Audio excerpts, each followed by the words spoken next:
Hey there, we hope you're surviving the summer heat and are at least doing better than John Steenhuisen, who revealed yesterday that he would be stepping down as the leader of the DA. Did UberEats catch up with old Johnny Boy? Find out in our analysis of his announcement. It's not a great time for members of the GNU in general, with the Arts and Culture Minister being sued by an artist. Tough times. In other news, Mzansi unfortunately made it onto the Epstein files, and we celebrate a Faves Grammy win, but question why all African music is lumped together. In less depressing news, depending on whether you found Terminator funny, AI chatbots now have their own social media platform. Plus, we've got our Goa spot back for now. So let's dive into these stories and more in this week's wrap, brought to you by myself, Verashni, and the Explain.coza team. In your national news, Julius Malema has a new fix for low youth voter turnout.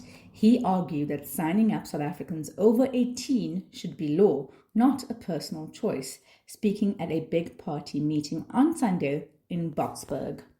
The EFF declined to just 9.52% of the vote in the last national election, and Malema reckons higher youth turnout could help the party, given its large youth base. He's not wrong, but better political leadership could go a long way too. A nephew of deceased Deputy President David Mabuza was linked to an alleged arms deal. Testifying at the Madlanga Commission on Tuesday from a secret location, Witness F said Sapiwe Mabuza contacted him on WhatsApp about selling hundreds of locally made shotguns, complete with matching flashbang ammo and a supposed family price. But he insists the deal never went through. At this point, the real star witness at Madlanga might just be WhatsApp itself. South Africa is still in the African Growth and Opportunity Act.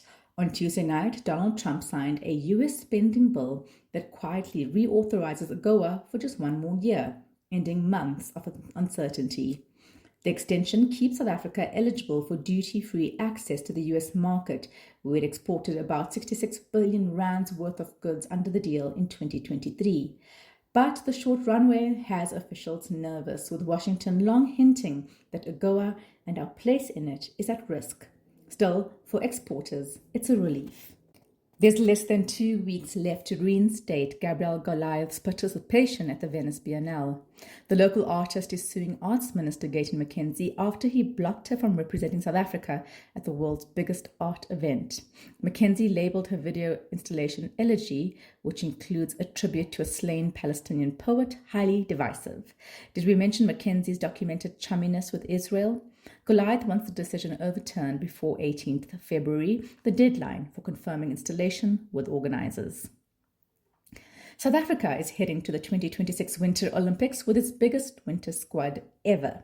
The Games run from 6th to 22nd February, and 5 South African athletes will compete across 4 icy disciplines in Italy, from skeleton to freestyle skiing. Even though South Africa has never won a medal at the event, sports officials are hopeful this team could finally change that. If nothing else, Team South Africa is proving that snow sports and sunshine passports are no longer mutually exclusive. In your international news, renewed Russian strikes knocked out power across parts of Ukraine on Tuesday. Thousands were left without electricity in sub-zero temperatures, with more than 1,100 buildings in Kiev still without power, according to President Volodymyr Zelensky. The attacks came as US-brokered peace talks entered a second day in Abu Dhabi. On the ground, civilians are sheltering in metro stations and energy crews are scrambling. It's been 1,442 days of war, with Russia taking brutal advantage as negotiations drag on. Human Rights Watch dropped its annual report on Wednesday with a bleak takeaway. Democracies in retreat and fast. Nearly 3/4 of the world now live under authoritarian rule, levels not seen since the 1980s. HRW's executive director, Philippe Bolopion, pointed to Donald Trump's second term alongside Russia and China, noting all three are, quote, less free today than 20 years ago, end quote. His message to democracies like the UK, the EU, and Canada band together or watch the rules-based order unravel. Gaza's Rafah crossing finally opened on Monday, but only just. After more than 20 months shut, Israel's limited reopening allowed a small number of sick and wounded Palestinians to cross into Egypt for medical care. Despite around 150 people crossing into Egypt and 50 being expected back, by nightfall only 12 were allowed back into Gaza, with officials blaming Israeli security checks. The bottleneck comes as Israeli attacks killed at least 21 people this week, one of the deadliest stretches since the so-called ceasefire. It is now 852 days of Israel's assault on Palestine. France has had enough of Elon Musk's internet chaos.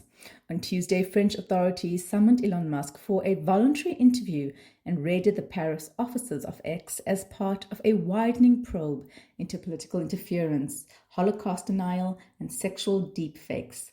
The investigation also targets Musk's AI chatbot Grok, accused of generating sexualized deepfake images, including of women and children. With parallel probes underway in the EU and UK, Europe is signaling it's done asking the world's richest person nicely. Meet your new spectator sport, bots talking to bots. Maltbook is a Reddit-style platform built entirely for AI agents, systems that can act on their own, not just answer prompts. The bots argue, upvote, and even start religions while humans just watch. More than 1.5 million people have already been signed up by humans. 1.5 million agents rather. Experts say it's fascinating but risky, especially if bots get access to files or logins. Still, it's a vibe, with one asking, anyone else is human obsessed with bread? Moving on to your big stories. The rumors swirling early this week turned out to be bang on. John Steenhuisen will not be running for a third term as leader of the DA. It's mission accomplished for me, Steenhuisen said during his highly anticipated announcement on Wednesday morning in Durban, the city where his political career began and where it now more or less plateaus. Behind the scenes, the move looked less like a victory lap and more like a tactical retreat. Steenhuisen was reportedly staring down a humiliating defeat at the DA's elective Congress in April and is believed to have struck a deal to retain his ministerial position in the Government of National Unity, the GNU. By stepping aside now, he clears the runway for the more popular Jordan Hill-Lewis, Cape Town's mayor, to take over. Hill-Lewis is a longtime friend of Steenhuisen's, and according to sources cited by News24, both were keen to avoid a bruising public battle. At his conference, Steenhuisen tried to bow out on a high note, listing his achievements from nurturing young leaders to his much-hyped Moonshot Pact, later rebranded as the Multi-Party Charter, ahead of 2024's national election. The idea was to prevent the so-called Doomsday Coalition, an ANC alliance with populist parties like the Economic Freedom Fighters and Umkhonto weSizwe Party. Under Ramaphosa, that outcome was avoided via the GNU, though the Moonshot Pact itself never quite left the launch pad. The failure largely comes down to the DA's underwhelming electoral performance under Steenhuisen. The party famously ousted his predecessor Mmusi Maimane after its vote share dropped from 22.23% under Helen Zille to 20.77% in 2019. A string of high-profile black leaders followed Maimane out as the party drifted rightwards. Steenhuisen, however, failed to reverse the slide, managing only a modest bump to 21.81% in 2024, a ceiling the increasingly white DA appears stuck beneath. Add to that a series of uncomfortable scandals, a public spat with fellow DA Minister Dion George, who was removed at Steenhuisen's insistence, awkward questions about UberEats charges to the party credit card, and grumbling within DA ranks that he was too cozy with the ANC. Still, Steenhuisen gets a notably soft landing, more than Maimane ever did. He used his speech to pivot to his ministerial work, highlighting the growing crisis facing cattle farmers as foot and mouth disease spreads. Now the spotlight shifts to Hill-Lewis.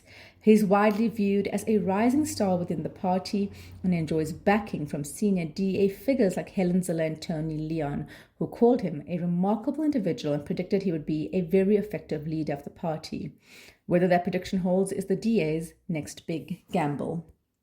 In your other big story, just when you thought Jacob Zuma's news cycle could not get wilder, his name pops up in the newly released Epstein files.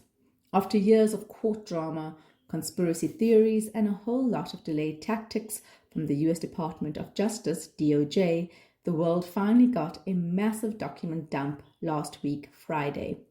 The files are the result of the Epstein Files Transparency Act, signed into law by Donald Trump back in 2025, under pressure from journalists, survivors, and campaigners.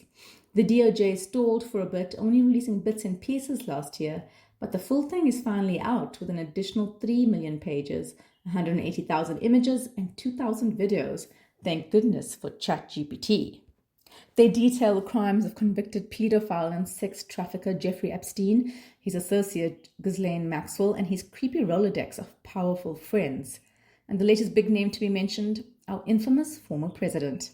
According to emails in the files, an intimate dinner was allegedly planned for Zuma at the Ritz Hotel in London on the 5th of March 2010. Disgraced former British diplomat Peter Mandelson was looped in and later described Zuma in an email as more impressive than expected. Weird flex, but okay. Thing is, Zuma really was in London at the time on an official state visit, but SABC's US correspondent, Shuan Bryce Pease, pointed out Epstein was under house arrest in Florida from mid-2009 until mid-2010. He legally couldn't leave the country, so how exactly did he manage a ritzy dinner in London? Zuma's foundation has dismissed the whole thing as intellectually dishonest, and frankly, the timeline just doesn't add up. Several other South Africans are also mentioned in the files, including Patrice Motsepe, former Glencore CEO Ivan Glassenberg, controversial mining heir Rob Hersoff, and the late hotel magnate Sol Kerzner, all linked to business or contact records. Crucially, there's no evidence that any of them were involved in wrongdoing. There's much spicier new revelations and fallout around Bill Clinton, ex-Prince Andrew, and Mendelssohn, with UK Prime Minister Keir Starmer under huge political pressure for appointing him previously, despite knowing about his Epstein connection.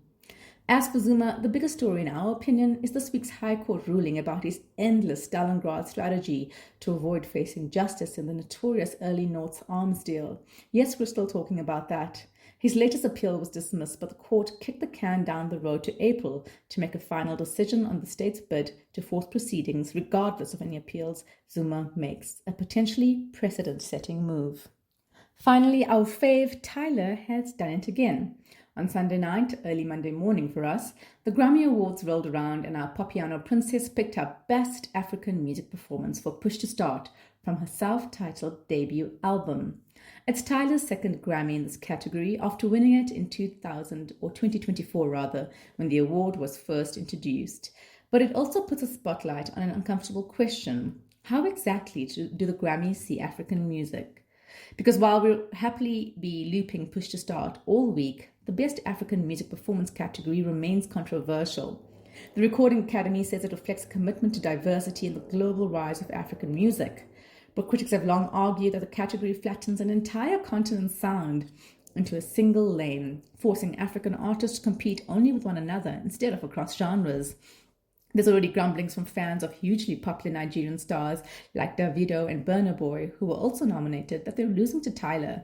She's controversially won Best Afrobeats at other high-profile awards, while her genre is more R&B and pop-inflected amapiano, and she's tried to point out the categorization problem. Our argument is simple.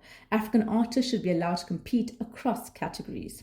Adding insult to injury, the award wasn't even shown during the main broadcast. As she joked on the red carpet, she said, "I'm so mad, like I almost made it."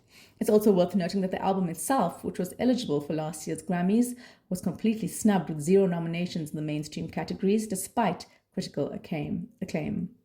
Elsewhere at music's biggest night, another South African export, Trevor Noah, who hosted the awards for the 6th and final time after being begged to return, love that for us, upset Donald Trump with jokes about Greenland, Epstein, and Bill Clinton, prompting Trump to threaten legal action on Truth Social. Also, artists used the stage to protest raids by Immigration and Custom Enforcement with pins, speeches, and visible support for immigrants.